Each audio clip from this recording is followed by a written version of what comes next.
Nous retrouvons en duplex Pierre Verret, stratégiste chez Active Trade. Bonjour Pierre. Merci beaucoup, bonjour Anne-Laure ainsi qu'à toute l'équipe TV Finance.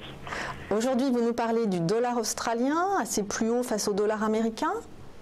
Absolument, absolument. Alors c'est vrai que je voulais un petit peu, suite aux dernières interventions qu'on a pu avoir justement sur votre antenne, on a notamment beaucoup parlé des marchés indices. D'ailleurs, la dernière analyse en date était portée en tout cas sur notre marché français avec l'indice CAC 40.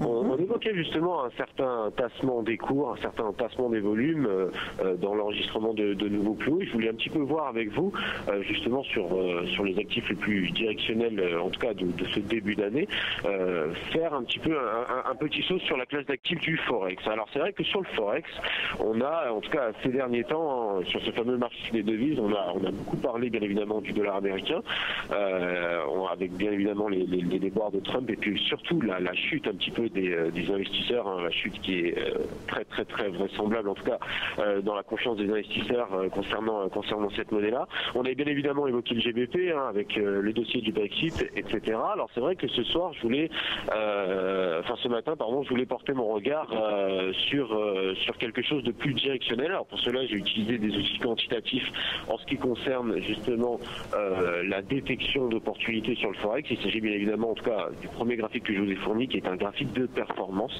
Graphique de performance qui, du coup, en tout cas sur le marché du Forex, nous permet d'isoler, si vous voulez, les monnaies, d'isoler un petit peu les monnaies, de détruire un petit peu les parités et de faire évoluer les monnaies, non pas l'une par rapport aux autres, mais plutôt l'une par rapport à tout un panier finalement de majeurs, un panier de devises majeures. Et c'est un petit peu ce que j'ai voulu faire justement ce matin avec vous, c'est-à-dire voir un petit peu quelles étaient les décorrélations les plus marquantes, en tout cas sur les devises, et où se situaient les opportunités.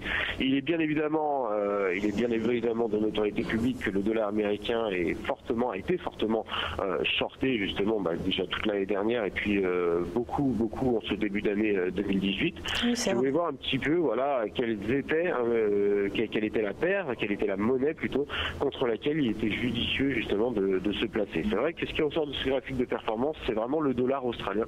Dollar australien qui est une monnaie super performante par rapport à ce fameux panier de devises majeures que j'évoquais précédemment déjà, et en plus très fortement, très étroitement décorrélé par rapport au dollar. C'est-à-dire que c'est une information importante dans le sens où dès lors que le dollar va faire un plus bas, il y a fort à parier que le dollar australien va faire un plus haut justement au même moment. Alors c'est vrai qu'en partant un petit peu de ce postulat, on se place très simplement sur le graphique de la USD. Il est très utile de faire un petit tour sur un graphique très long terme. C'est volontaire que je vous ai fourni un graphique très long terme en données hebdomadaires qui remonte à novembre 2010. Donc voilà, il est facilement observable sur ce graphique qu'on est face à un marché finalement qui est en tendance baissière marquée par des plus hauts et des plus bas de plus en plus bas.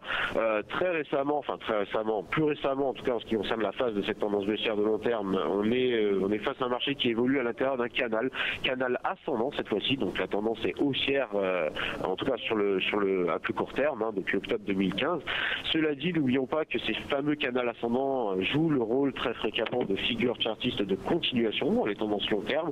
Il y a donc fort à parier en tout cas que le marché en tout cas reviendra sur ces zones support, première zone support que j'ai placée à 0,7875 puis 0,7730. Alors pour en finir avec ce fameux panorama technique, je dirais que la moyenne mobile exponentielle à 233 périodes que j'ai placée sur ce graphique en rose est toujours ascendante, joue le rôle justement de résistance pour les prix. On a des prix qui en tout cas sont en train de travailler autour de cette zone-là.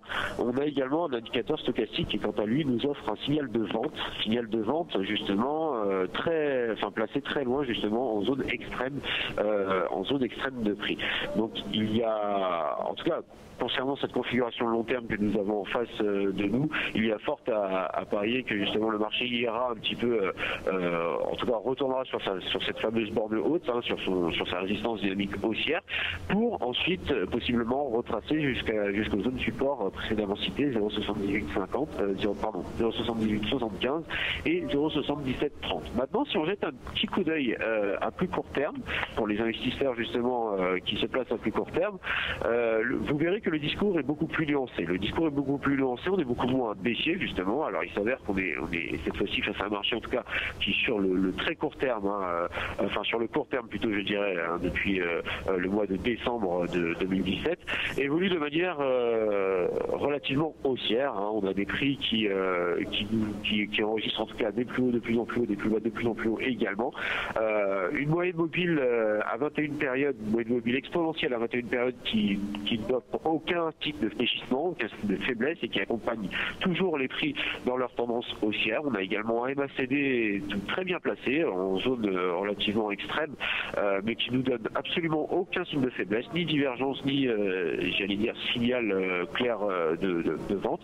C'est un petit peu la même chose qu'on a sur le RSI qui évolue en zone extrême, en zone de surachat, donc une zone de surachat qui justement correspond généralement à des accélérations de tendance. C'est exactement ce qu'on a eu sur la fin de semaine dernière avec la fameuse bougie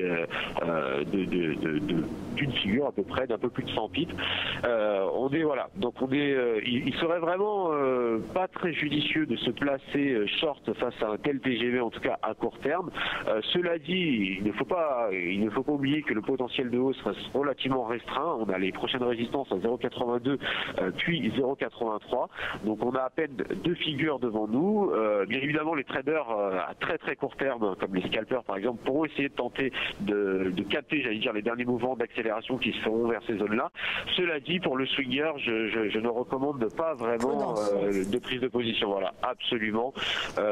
Tandis que surtout que une correction pourra arriver à n'importe quel moment autour des 0,82. Donc plutôt le scénario préférable sera plutôt d'attendre un petit peu j'allais dire le rejet des cours sur ces zones-là pour ensuite se placer short jusqu'au 0,80, 0,7935 et 0,7875 par extension.